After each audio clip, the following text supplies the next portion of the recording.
Peggy 12.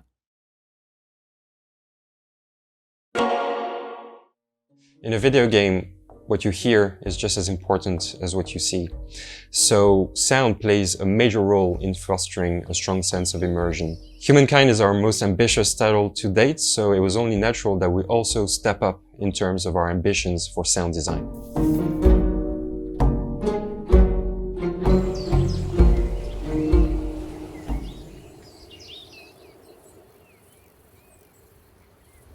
Dans Humankind, nous avons 11 biomes qui représentent l'ensemble des climats terrestres, qui vont du climat polaire au climat désertique.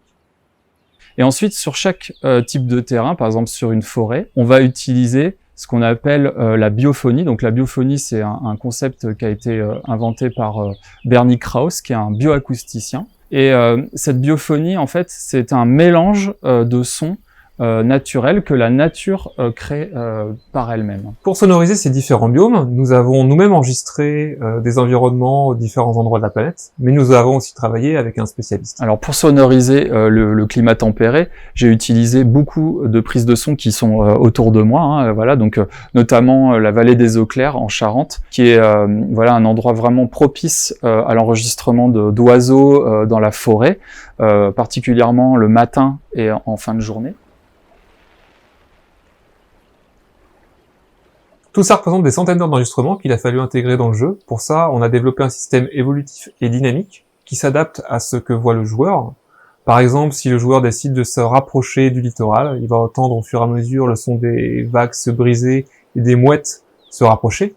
Mais s'il décide aussi de zoomer sur une jungle humide, il va entendre le son de la faune se détailler et se rapprocher elle aussi.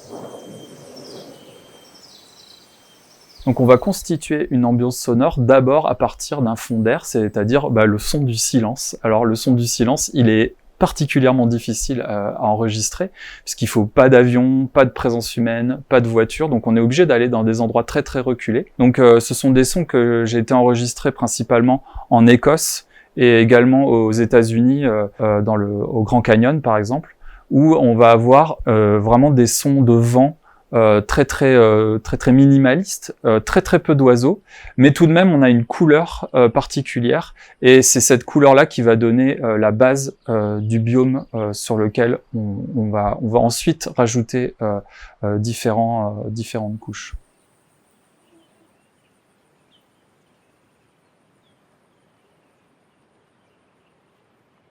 De la même manière, nous avons travaillé aussi sur la sonorisation des villes que le joueur va pouvoir construire et étendre au fur et à mesure de ses parties. Pour cela, nous remplaçons les sons de nature et des différents biomes par le son des villes, avec par exemple le son des foules sur les marchés, mais aussi le son des marteaux sur les forges, le son des scieries. Alors dans les événements un petit peu spéciaux au niveau du terrain, on a le mont Vésuve par exemple, pour avoir ces sons de volcan, j'ai été enregistré en haut du Stromboli et en haut de l'Etna, donc en Sicile, des sons d'explosion de volcans. Donc c'était vraiment un moment incroyable de pouvoir monter en haut du volcan avec les micros et d'enregistrer ces événements qui sont vraiment très impressionnants. Donc là, on a été enregistré, par exemple à Yellowstone, les sons des geysers pour avoir justement cette authenticité d'avoir les vrais sons qu'on a dans la nature et les intégrer dans le jeu. Humankind is our first historical title.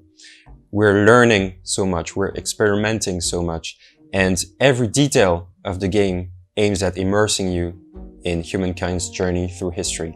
Again, sound is key in fostering that sense of immersion, and we can't wait to share more with the players.